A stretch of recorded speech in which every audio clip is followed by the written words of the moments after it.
Então, o desafio que eu coloquei aqui era uma atividade um pouco mais complexa para a gente pensar um pouco. Eu falei, olha, o seguinte vetor possui valores de abundância do pássaro fictícios em diferentes fragmentos de mata. O meu vetor de abundância era, em um fragmento eu tinha 3 indivíduos, no outro 7, depois 10, e no último fragmento eu tinha 2. Então eu queria uma medida, uma descrição aqui estatística, que é o desvio padrão, que é uma medida que expressa o quão diferentes são os dados observados em relação à média de todo o conjunto, que é calculado pela seguinte fórmula, que é o desvio padrão é igual a raiz quadrada do somatório de cada observação do vetor menos a sua média elevado ao quadrado, dividido por n menos 1. Então, a fórmula, assim, a gente olha, pode parecer um pouco difícil, mas se a gente lê ela com calma, a gente entende cada passo que deve ser feito aqui. Então, o dp é o desvio padrão, xi é o valor da abundância i do vetor, ou seja, xi1, o x1 é o 3 aqui, o x2, o 7, o x3, 10 e assim por diante. Sendo que o x é a média dessas abundâncias. Então, vamos primeiro calcular qual que é a média do nosso vetor de abundância aqui no R. Então, a média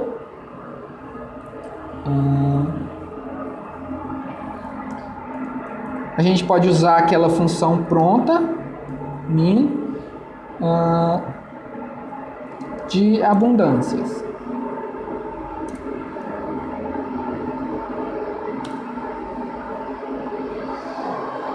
Nossa, tá um barulhão aqui, eu vou esperar passar um pouco. Vocês estão ouvindo aí? Tá ruim?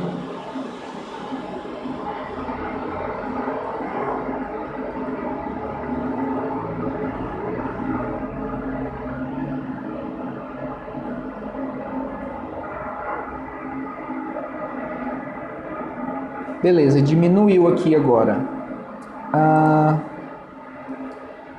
Então tá, a gente calculou a média e agora a gente precisa de cada valor de abundância menos essa média. Então é o xi menos a média. A gente pode dar um nome para ele assim. Então vai ser o vetor abundâncias menos o objeto média ali que eu criei. E vou rodar. Aqui na média, vocês repararam que eu posso selecionar o nome aqui e rodar, né? Que vai me dar lá o valor. Deu uma média de 5,5. E os valores de abundância aqui, menos a média, deu menos 2,5, 1,5, porque ele pegou o 3 e tirou o 5,5, ficou menos 2,5, pegou o 7 e tirou 5,5 e assim por diante. Aí qual que é o próximo passo? É pegar esses valores de cada observação de abundância menos a média e elevar ao quadrado. Então agora xi menos a média ao quadrado vai ser o xi x elevado ao quadrado. Então, a gente tem agora esses valores. Beleza. Depois que eu fiz isso, eu tenho que fazer essa operação aqui, que é o somatório de xi menos x ao quadrado. Então, esse aqui é bem simples. E no caso aqui, ele já vai ser o numerador, né? Ele está em cima aqui na divisão. Então, eu posso dar um nome aqui para ele, numerador. Vai ser a soma do xi menos x ao quadrado. Eu já tenho o valor do numerador agora, que é 41. Qual que é o próximo passo? É achar o o número de observações menos 1. Simples também. Então, esse é o denominador.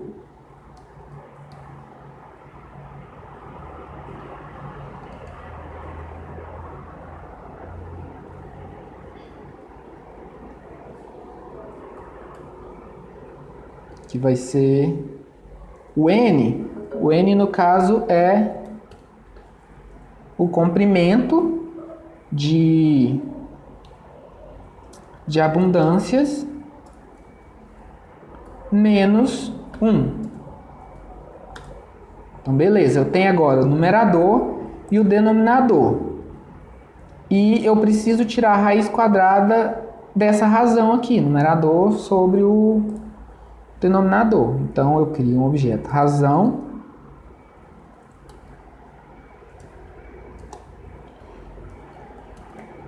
denominador. Beleza. Agora, o desvio padrão é simplesmente a raiz quadrada disso. Então, desvio padrão é a raiz quadrada. Eu usei essa função de raiz quadrada na última aula, se vocês não tiverem lembrado dela. É a raiz quadrada da razão. Quando eu faço isso, eu já tenho o valor aqui do desvio padrão, que é 3,69. É uma medida de variação dos dados, ou seja, de modo geral, a variação de abundância nos fragmentos de mata é de 3,6 indivíduos. Então, vocês viram que eu fiz aqui um monte de passos, um por um, destrinchando lá a fórmula que eu dei para chegar nesse resultado. Beleza, e se agora eu tenho um vetor de riqueza, que é igual a, sei lá, 10, 13, 15... 9 e 16. Riqueza de espécies de aves em 5 fragmentos. E aí eu quero calcular o desvio padrão disso aqui também. Eu teria que substituir aqui abundância, toda vez que aparecesse abundância, colocar riqueza para que desse tudo certo, né?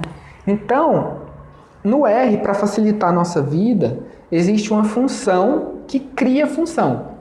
Então, eu quero criar uma função para calcular o desvio padrão. Então, a gente pode criar uma função por meio de uma função que o R dá que nos permite criar funções.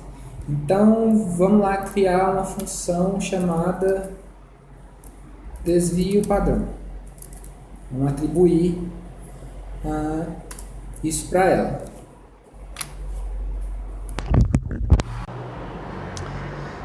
Essa função tem o nome de função, e aqui agora é um pouco diferente, porque nessas funções aqui, igual concatenar, de somar, de comprimento, a gente abria um parêntese e colocava os argumentos.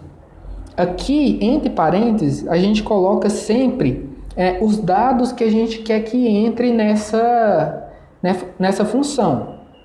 Lembra que quando a gente digita aqui, sei lá, matriz, e aí data igual, vai aparecer esse igual. Então, aqui a gente faz da mesma maneira. Aqui eu quero que um argumento seja os dados. Então, beleza. Quando eu rodar essa função depois, vocês vão ver, e quando eu abrir ela, o primeiro argumento que vai pedir vai ser esses dados que eu disse aqui. E aí, para a gente prosseguir com a função, a gente precisa agora usar chaves. Eu dei Enter aqui, porque a partir de agora, quando a gente for usar função, quando a gente for utilizar outras coisas, igual os testes booleanos que está lá na ementa, que eu vou falar daqui a pouco, a gente precisa criar uma indentação, que é os espacinhos aqui para organizar cada passo dentro de uma função. Então, beleza, vocês viram que eu dei Enter aqui quando eu abri chaves, a chave já fechou aqui embaixo e eu tive esse espaço aqui para eu digitar a minha primeira linha de comando que vai ser feito dentro da função. Então, para calcular o desvio padrão, eu preciso de uma média. Então vamos começar aqui, digitar aqui os passos que vai fazer essa função funcionar. Eu quero a média dos dados que eu colocar aqui. Tá, deixa eu atribuir isso a um nome, né? Média. Então a minha média aqui dentro da função vai ser a média dos dados que eu vou inserir. Vamos dar outro enter. Eu preciso do xi menos o x, que vai ser os dados que eu inseri menos a média desses dados. E eu preciso do xi menos x ao quadrado, que é o xi x ao quadrado. Depois disso, eu preciso do numerador, que é a soma. Opa, eu coloquei x1 aqui, né? xi. Senão ele não vai encontrar esse objeto. É a soma do xi, x ao quadrado. O denominador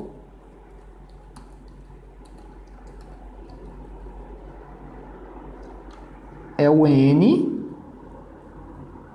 dos dados que eu vou colocar, menos 1. Depois eu venho com a razão, que é o numerador dividido pelo denominador.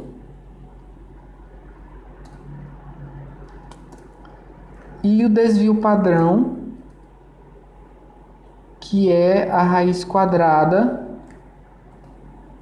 dessa razão.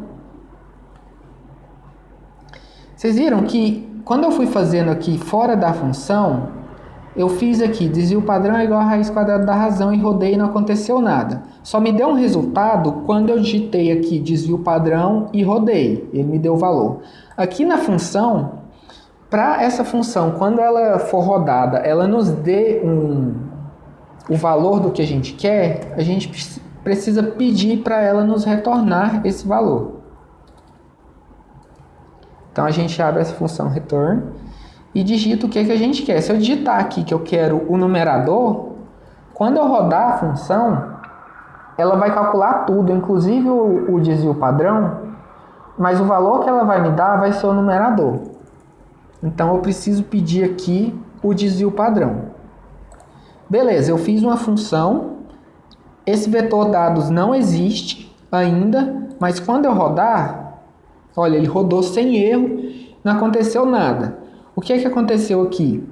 Eu carreguei essa função dentro do R. Então eu escrevi no script e do script eu mandei ela lá para o R. Olha aqui, ó, função aqui na parte da área de trabalho, na parte superior direita aqui, eu tenho um objeto aqui na classe de função, que é o desvio padrão que eu criei. Como que a gente faz agora para fazer os cálculos? Então, eu posso abrir aqui agora a minha função, a função que eu criei. E aí, agora ela é uma função igual às outras, é igual matriz, igual a soma. E aí eu preciso dizer quais são os meus dados. Então, os meus dados agora é igual a riqueza. Então, quando eu rodar, ele vai me dar o desvio padrão da riqueza, porque ele utilizou esse vetor que eu criei de riqueza e substituiu ele em todos os passos aqui que eu criei. Se eu faço ela de novo com o vetor abundância lá do exercício, olha lá, me deu o mesmo valor de desvio padrão que a gente tinha feito passo a passo. Então, essas funções, essa é a maneira que você cria uma função no R de acordo com as coisas que você precisa. Tipo, tem muita função pronta, mas igual no meu mestrado, eu tinha que filtrar 5 planilhas enormes, que no Excel ia dar uma trabalheira danada, porque eu tinha que filtrar o nome da espécie, o local, as coordenadas, se tinha esforço amostral, se tinha valor de abundância. Então eu fiz a minha própria função aqui dentro do R, que já me dava tudo isso. Então, por exemplo, eu fiz para a anta, mas se eu quisesse, igual estou fazendo agora para outra espécie de mamíferos, eu não preciso mais filtrar, escrever outra função. Eu tenho essa função pronta, eu só jogo a planilha, coloco o nome da espécie que eu quero, e isso já facilita a minha vida demais da conta, tipo, de maneira absurda. Então, sobre a lista de atividade era isso, o desafio e tal. Eu vi na ementa que eu esqueci de dar listas, que é um outro tipo de objeto que era para ser na aula passada. Então eu vou falar sobre listas aqui agora para vocês. Então, o que é uma lista?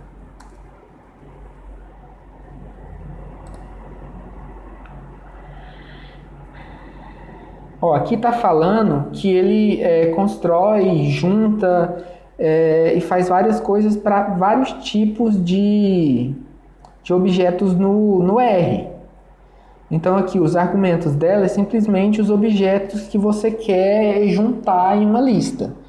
Então, por exemplo, eu tenho o objeto aqui, o vetor de abundâncias do exercício, esse vetor de riqueza que eu criei. Vamos criar uma matriz para a gente ver que dá para juntar dentro desse objeto de lista objetos de diferentes tipos, tanto vetor quanto matriz e até mesmo a função que a gente pode juntar.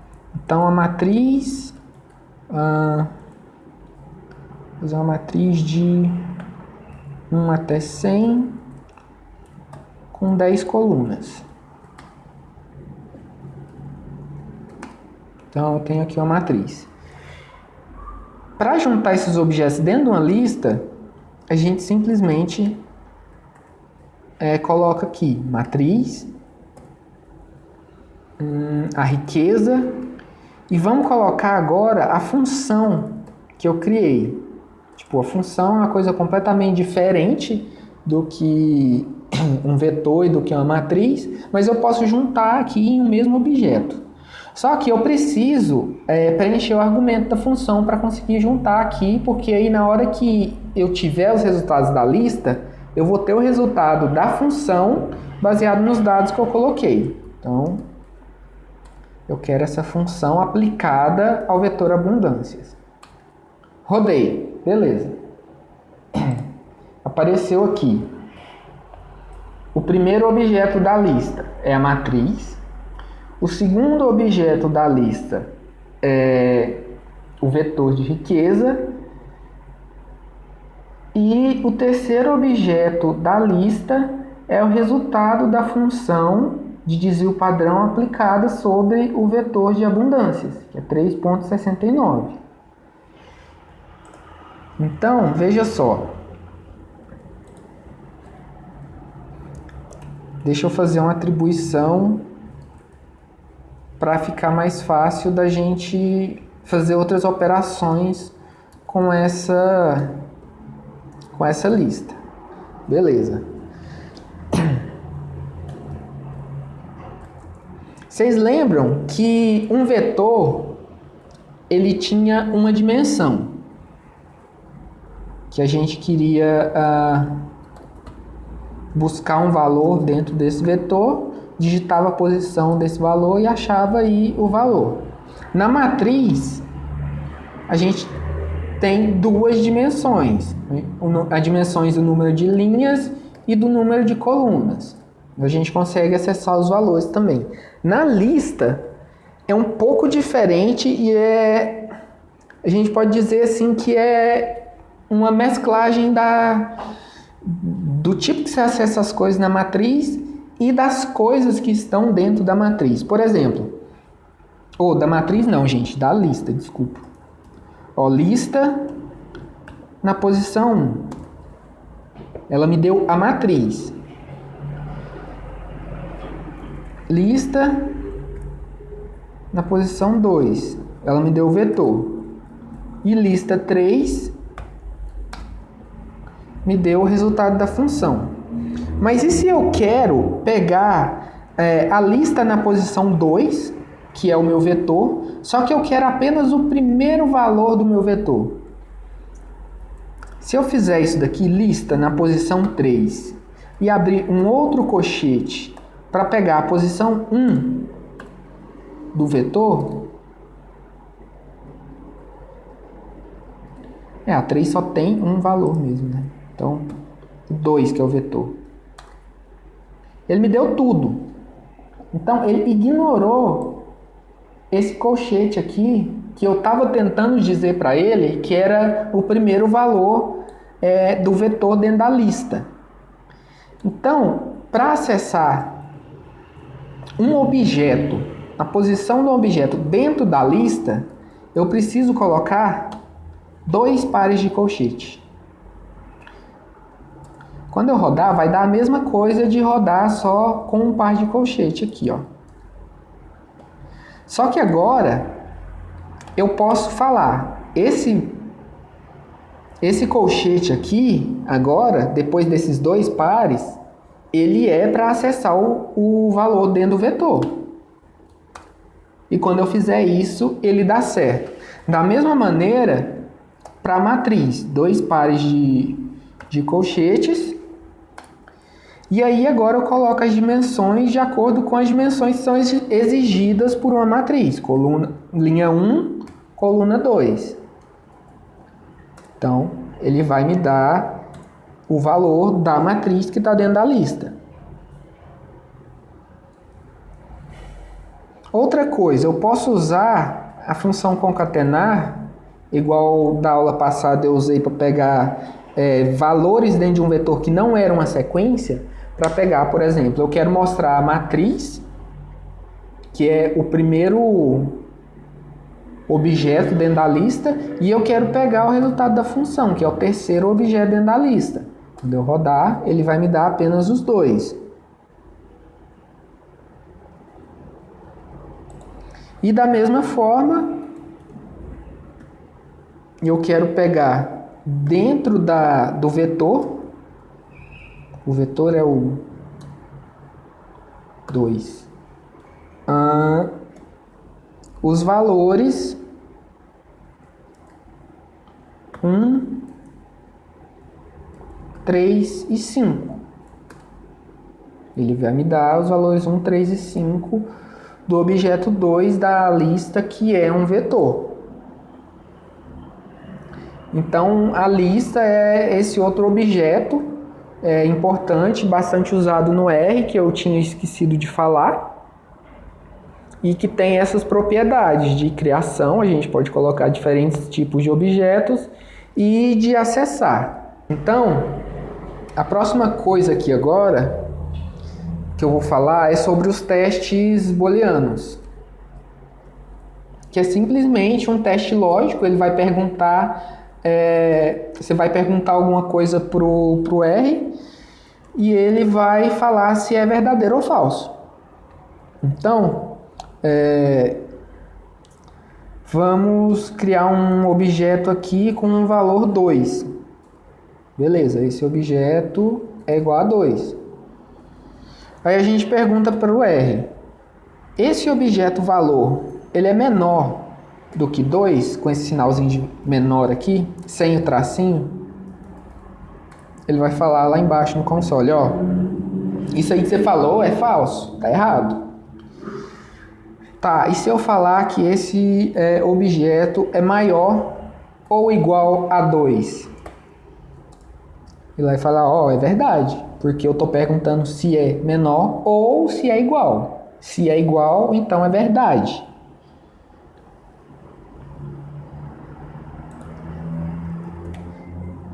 Eu posso perguntar se é maior que 2, ele vai me dar falso também. E aí, beleza, quando eu faço valor é igual a 2, ele não me deu nada. Por quê?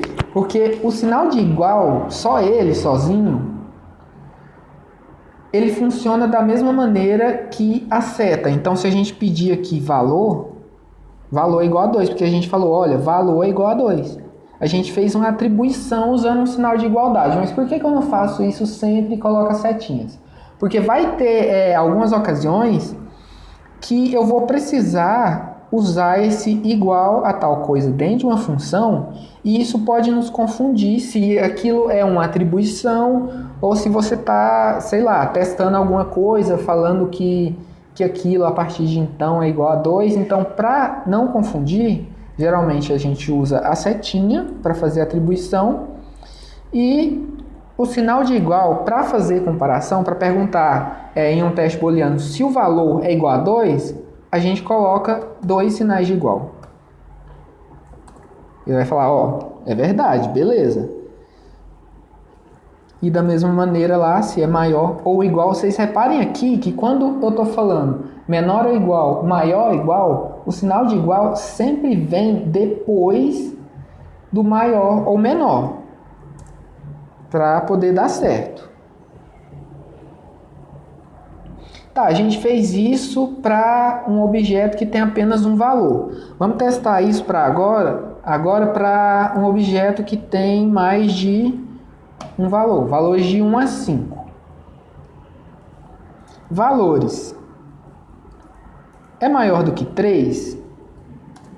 O que aconteceu agora? Ele fez um teste booleano para cada um dos valores dentro desse vetor. Então, o 1 é maior que 3? Não, ele deu falso. O 2 é maior que 3? Não, falso. O 3 é maior que 3? Também não. Sendo que o 4 e o 5 ele deu verdadeiro. Vamos perguntar se valores é maior ou igual a 3. Beleza, agora o 3 já é verdade aqui, porque eu estou falando se é maior ou se é igual. Valores é igual a 3? Apenas o valor 3 aqui deu verdadeiro, enquanto todos os outros deu falso. Beleza. Sobre esse negócio de 2 sinais de igual para os testes booleanos, a gente vai deparar às vezes com a situação da seguinte maneira. Valores é igual a um conjunto onde eu tenho 1, 2, 3 e 4. Beleza. Qual que é a soma desses valores? Ele vai me dar 13. Agora, qual que é a soma de um teste booleano cujos valores, o vetor valores, qual que é a soma dos elementos dentro de valores que são iguais a 3? Ele me deu o valor 2. Então, o que ele fez aqui? Ele pegou o vetor de valores e perguntou quais que são iguais a 3. O 1 é igual a 3? Não. O 2? Não. O 3? É. Então, eu tenho 1, que é igual. Esse aqui também é igual a 3? É. Então, eu tenho 2. Esse aqui é? Não. Então, eu somei as unidades que são igual a 3. Não ficou 6, porque quando a gente faz esse teste, valores é igual a 3, o que ele está somando, na verdade, é true mais true, que dá 2. E além disso, a gente pode fazer mais de um teste ao mesmo tempo. Então, valores é maior do que 3 e valores é igual a 4.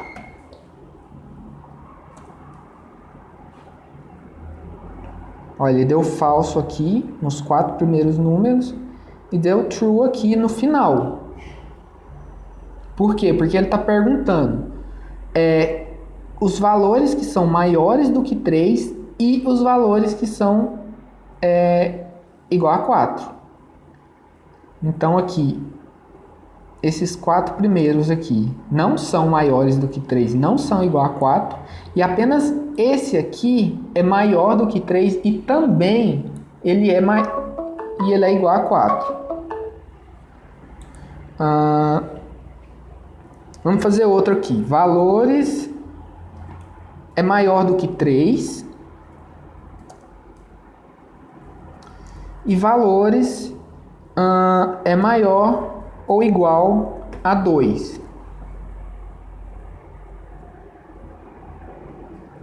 Continuou o true só no final, né? Por quê? Aqui no 2, ele seria satisfeito por essa segunda condição aqui, que ele seria igual a 2. Só que por que não apareceu o true? Porque para que o resultado seja true, a condição deve ser verdadeira nas duas avaliações. Então, aqui teria que ser, vamos supor que ele é igual a 2.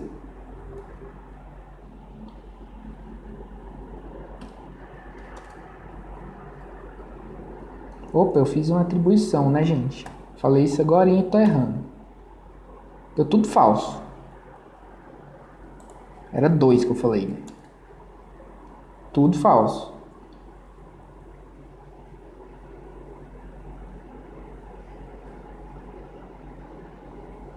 Tá. O 1 não é igual a 2 e nem é maior ou igual a 2. Uai, gente. Era para dar verdadeiro aqui, não? Aí, eu estava trabalhando com outro vetor e eu não sei o que aconteceu. Mas enfim, agora sim. Eu rodei ele aqui de novo, sendo 1, 2, 3, 3 e 4. E quando eu falei, ó, os valores têm que ser igual a 2 ou maior ou igual a 2. Então aqui, onde é 2, ele deu verdadeiro. Nós podemos fazer avaliações de duas condições aqui também, utilizando esse sinal, essa barrinha que nos indica se essa condição é verdadeira ou se essa condição aqui é verdadeira. Então, no vetor de valores, quais são os valores? Maior do que 2 ou maiores do que 4. Então, repara que aqui o 3 é maior do que 2, mas ele não é maior do que 4. Mas como uma das condições foi satisfeita, então ele deu verdadeiro.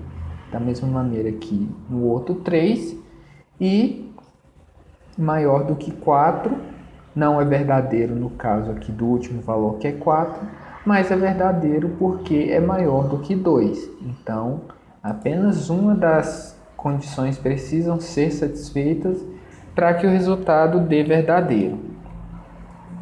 Essa outra função aqui, ela também vai fazer um teste booleano perguntando se qualquer um dos valores dentro do vetor é igual a 2.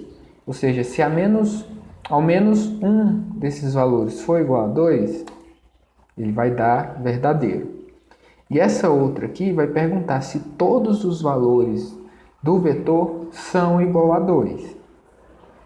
Como nós temos só um valor igual a 2, então ele vai dar falso. Só que muitas vezes nós precisamos transformar esses resultados dos testes booleanos de falso e verdadeiro em números. Como, por exemplo, falso é 0 e o verdadeiro é 1. Então, vamos atribuir aqui um resultado de uma avaliação a esse objeto result, onde eu pergunto se nos valores do vetor quais são aqueles que são menores ou iguais a 3. Então, quando a gente pede esse objeto, ele vai nos dar aqui que os 3 primeiros valores são verdadeiros. Eles são ou menores ou eles são iguais a 3. Na verdade, os 4 primeiros, sendo apenas o último considerado falso, porque ele é maior do que 3.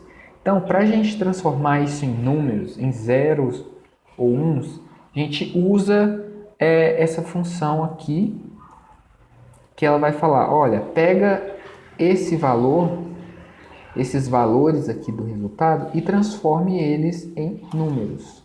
Então, onde for verdadeiro vai ficar 1 e onde for falso vai ficar 0. Beleza.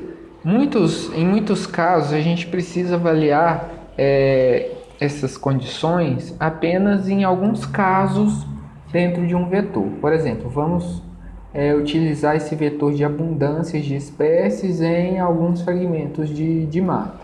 Então, no primeiro fragmento eu não registrei a espécie, é 0. No segundo eu registrei um indivíduo da espécie. Aqui no quarto eu registrei 2 indivíduos. E aqui no sexto, 4 indivíduos. Beleza, eu tenho esses valores de abundância. Mas eu não estou interessado na abundância em si. Eu peguei esses valores que alguém foi lá e mostrou, mas eu quero saber apenas se no fragmento tem ou não a espécie, ou seja, 0 ou 1, presença e ausência. A gente pode utilizar a função if-else, que ela vai fazer um teste booleano. E caso o teste seja verdadeiro, a gente coloca o valor que a gente quer que seja. E se for falso aqui no no, a gente coloca também o que deve ser feito. Então, por exemplo, eu abro a função aqui, if-else, e eu faço o meu teste. Então, esse vetor de abundância, onde for maior ou igual a 1, eu quero que seja 1, porque eu quero apenas a presença. E onde não for maior ou igual a 1, eu coloco 0. Então, quando a gente roda agora, onde eu tinha 0 continuou 0, mas onde eu tinha valores maiores do que 1, por exemplo, aqui eu tinha 2 e aqui eu tinha 4. Então, esses valores foram substituídos por 1. Então, agora eu tenho um vetor com a ausência ou a presença da espécie em cada fragmento.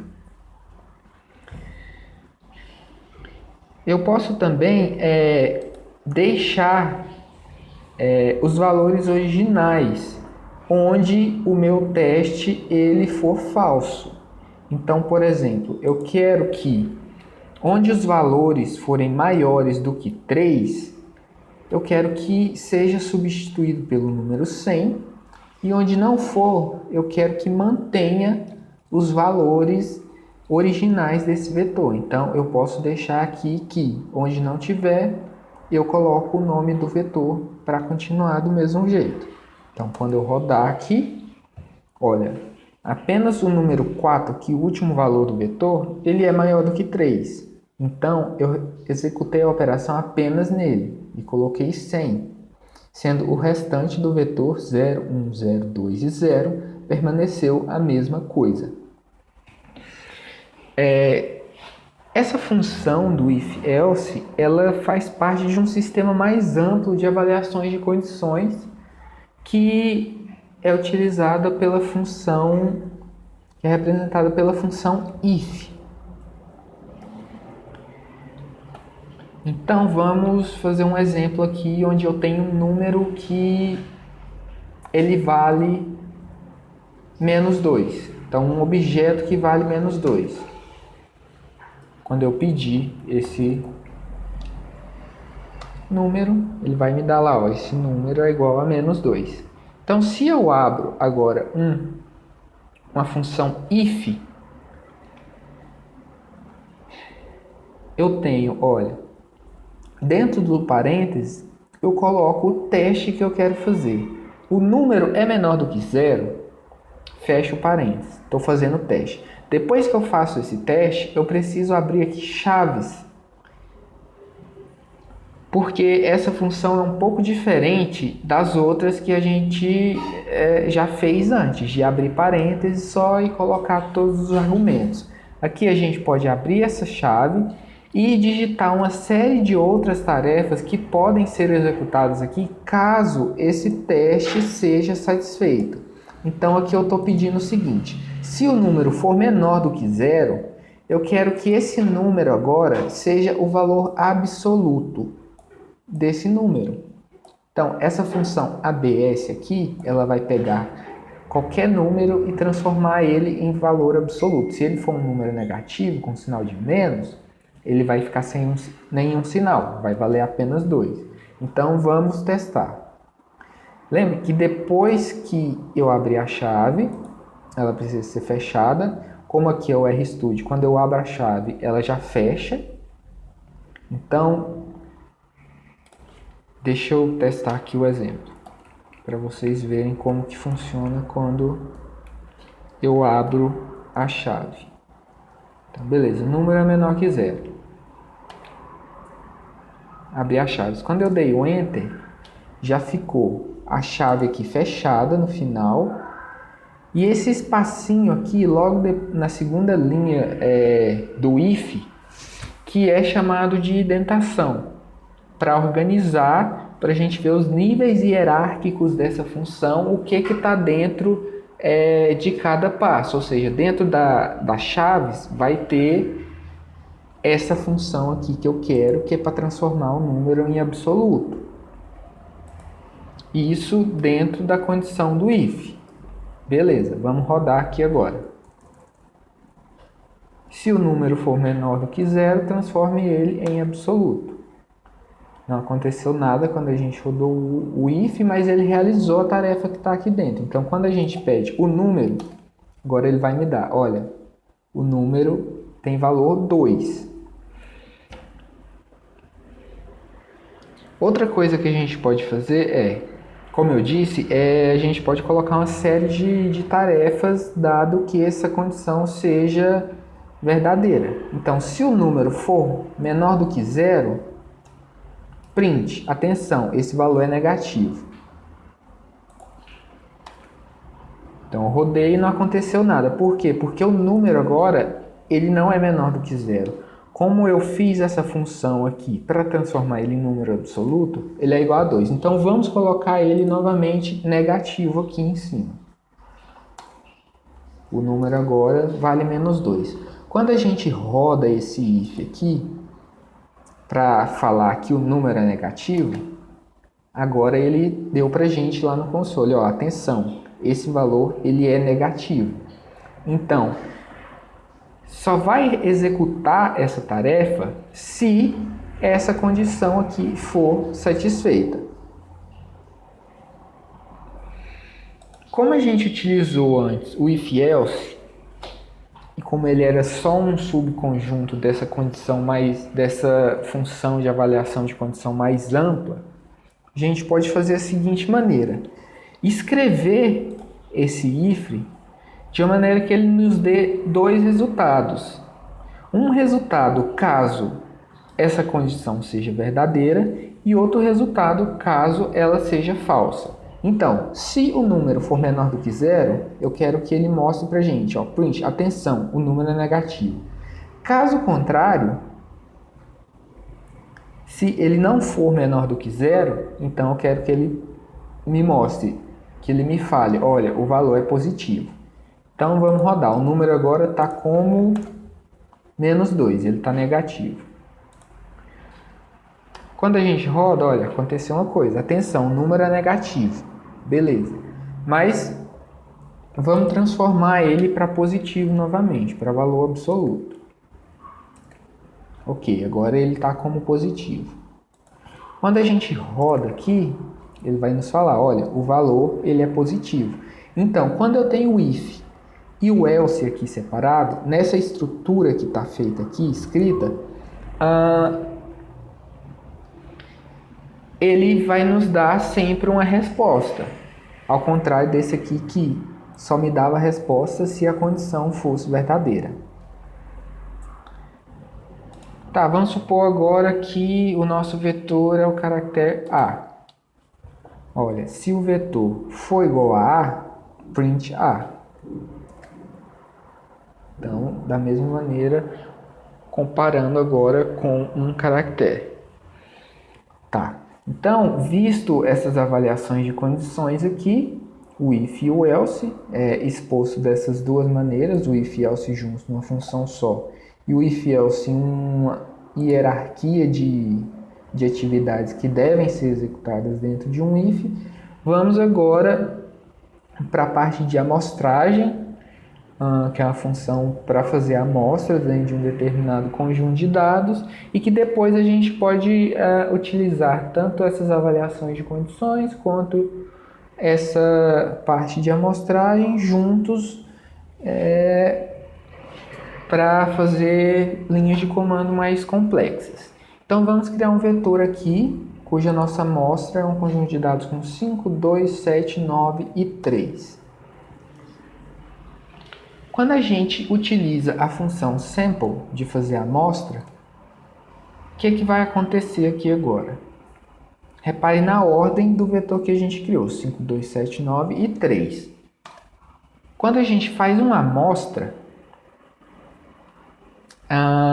esses números estão reorganizados aqui. Então, eu fiz uma amostragem do nosso vetor e ficou os seguintes valores: 5, 7, 9, 2 e 3. Não está na mesma ordem. Então, o que a função sample faz?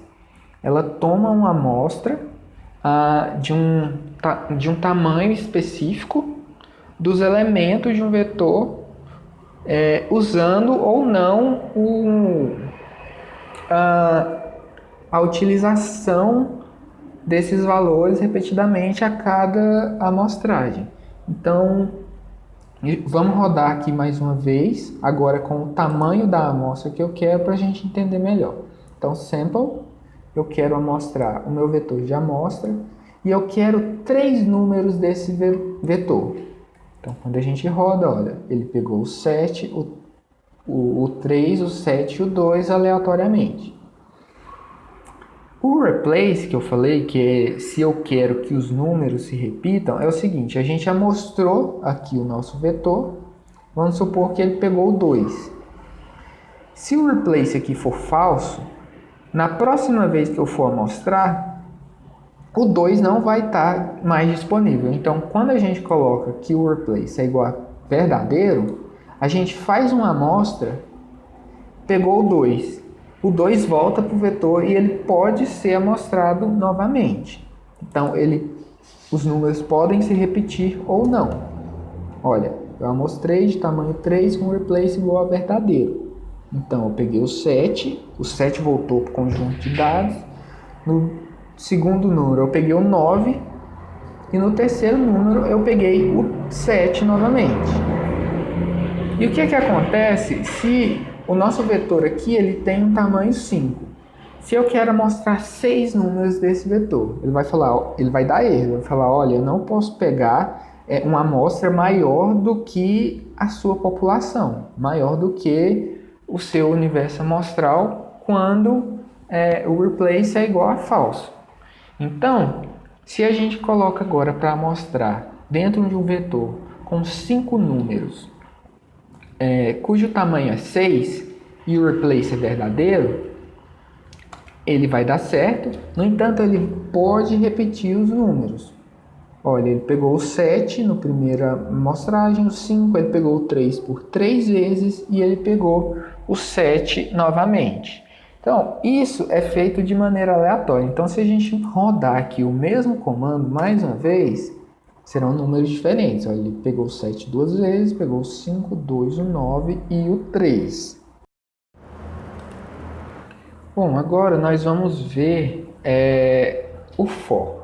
O for ele é utilizado para automatizar algumas coisas que é um processo bem útil quando a gente estiver programando em R ou qualquer outra linguagem de programação. Por exemplo, a gente quer repetir uma tarefa 1000 vezes. Se a gente digitar a linha de comando 1000 vezes, ou então amostrar aqui 1000 vezes para me dar valores diferentes, isso vai demandar um tempo enorme, é cansativo, é tedioso. Então, o ciclo ele repete essas tarefas para a gente de maneira rápida e automática. Então, como que funciona? Para isso a gente usa o for. A gente abre um for e assim como o if, ele funciona da seguinte maneira: eu tenho algumas especificações dentro de um parênteses e eu abro chaves, e aí a partir disso eu posso digitar os comandos que devem ser executados. Então, por exemplo, for i em 1 até 5. O i, então o i é um índice que vai ser rodado 5 vezes, de 1 até 5. Então, no primeiro ciclo do for, o i vai valer 1. No segundo ciclo, o i vai valer 2 e assim por diante. Então, quando eu peço para ele rodar o i de 1 até 5 e peço aqui nesse comando para ele me mostrar o i em cada ciclo, vai acontecer o seguinte: automaticamente vai aparecer 1, 2, 3, 4 e 5. Mas na verdade isso aconteceu gradualmente. Primeiro, o i, como eu disse, valia 1. Então, print i, apareceu o valor 1. Aí ele fechou a chave e voltou aqui. Então, o i agora vale 2. Então, print i, ele printou 2. E assim por diante até terminar os 5 ciclos. Se eu colocasse aqui 10, ele ia printar o i com seu respectivo valor a cada ciclo 10 vezes. Beleza, a gente criou esse range de ciclos de 1 a 10 ou de 1 a 5, como foi feito anteriormente, e executou esse comando. Se a gente fizer isso para o nosso vetor de amostra que a gente criou aqui, de 5, 2, 7, 9 e 3.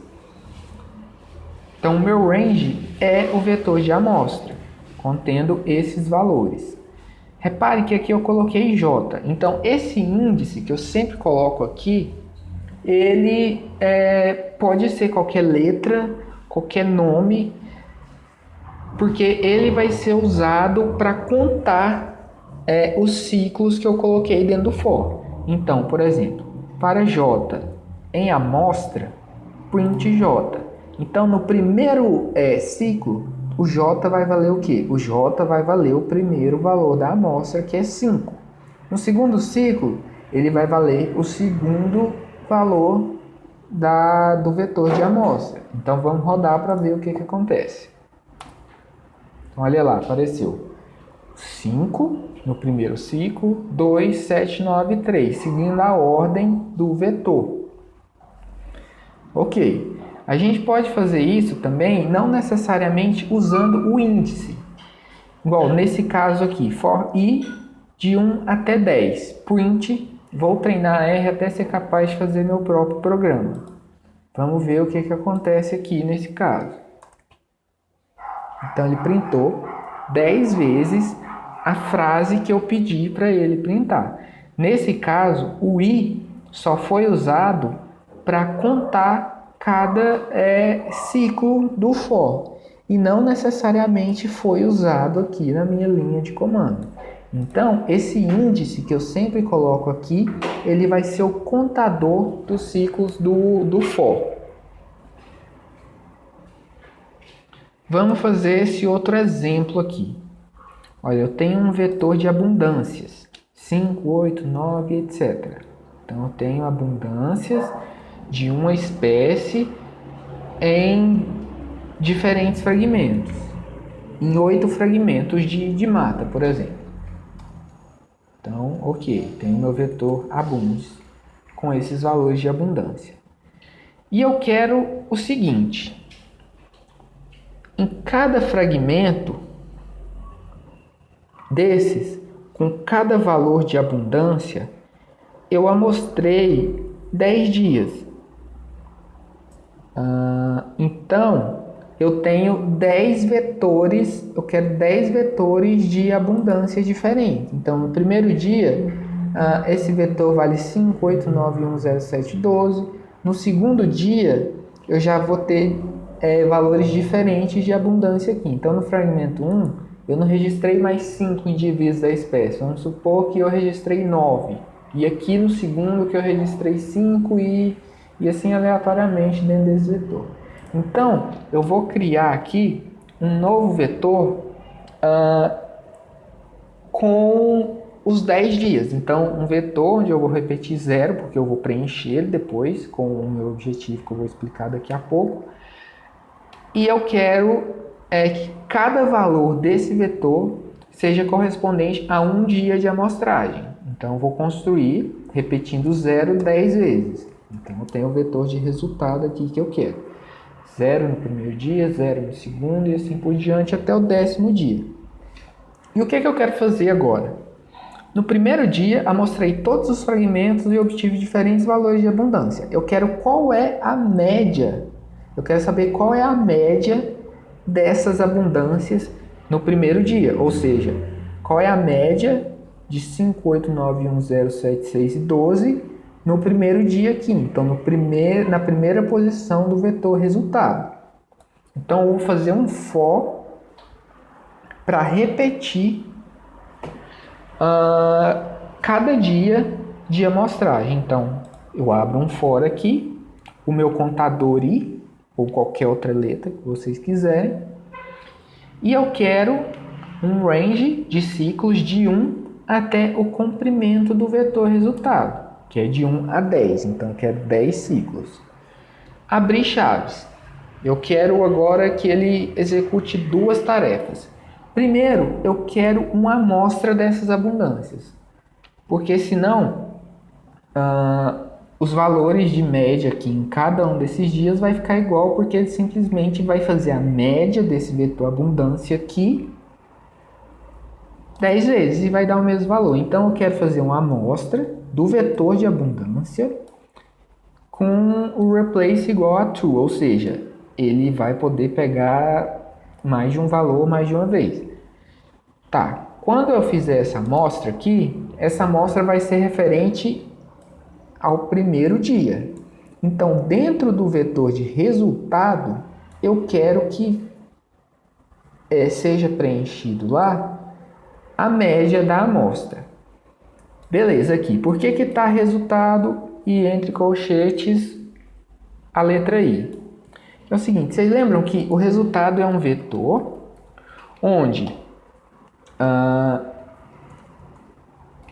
aqui dentro do colchete eu coloco a posição desse vetor e ele me dá o número que está naquela posição. Então, como eu estou fazendo uma atribuição a essa posição, eu quero que a média da minha amostra seja colocado lá dentro. Mas por que I?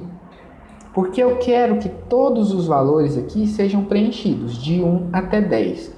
Como I, no primeiro ciclo, ele vai valer 1, então resultado na posição I vai ser a mesma coisa que resultado na posição 1. Então, na posição 1 do vetor resultado, eu coloco a média da minha amostra.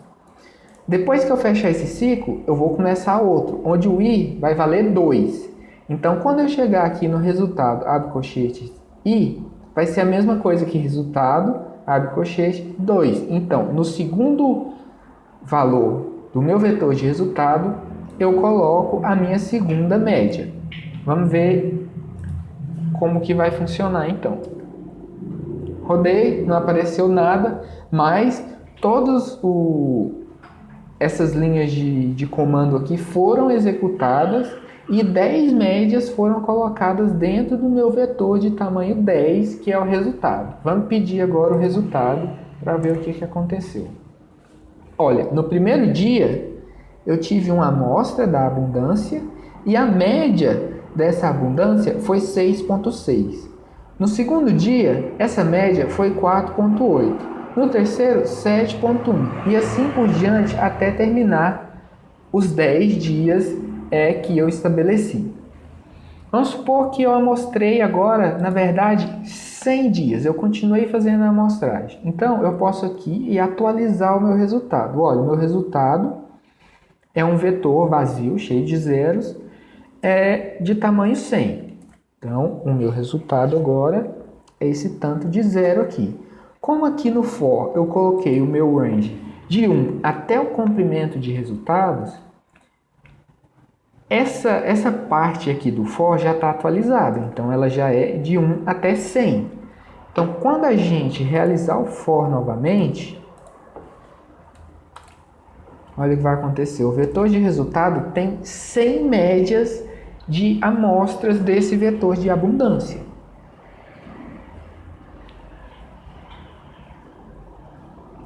Só que em algumas ocasiões a gente precisa fazer ciclos dentro de um ciclo já existente. Ou seja, eu vou precisar criar um for dentro de outro for. Então, por exemplo, vamos fazer esse aqui bem simples, onde eu quero um for cujo contador é o A, que vai de 1 a 3. Abro chaves e inicio outro for aqui, cujo contador é B e vai de 1 a 5. E vou pedir para ele me mostrar os valores de A e de B em cada ciclo.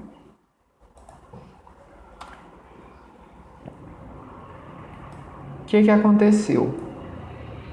Ele começou o primeiro ciclo, onde A vale 1. O primeiro valor aqui, A vale 1. E aí, ele foi para o segundo for, onde B vale 1.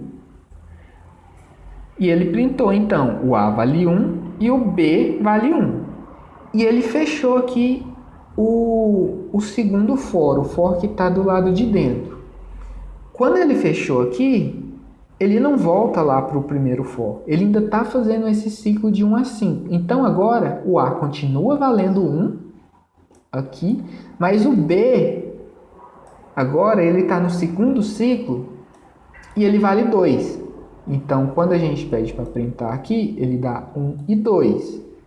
Terceiro ciclo do segundo for, o B vale 3, o A continua valendo 1. Então, ele vai fazer isso até acabar o ciclo de B. Acabou o ciclo de B, onde A vale 1 e o B vale 5, ele vai agora, acabou esse ciclo, ele vai para o for do A novamente. Agora o A vale 2. Então, o A vale 2 e vai começar o ciclo do B de novo. Então, o B vale 1. Então, vai ficar 2, A2 e B1. A2 e B2. Até terminar o ciclo do B de novo e voltar para o A. Então, o A agora vale 3 e repete o ciclo de B. Terminou o ciclo de A, terminou o ciclo de B, o for vai parar e nos mostrou esses valores. Agora, vamos organizar esses dados aqui da seguinte maneira. Eu tenho 3 paisagens, onde eu fiz uma amostragem.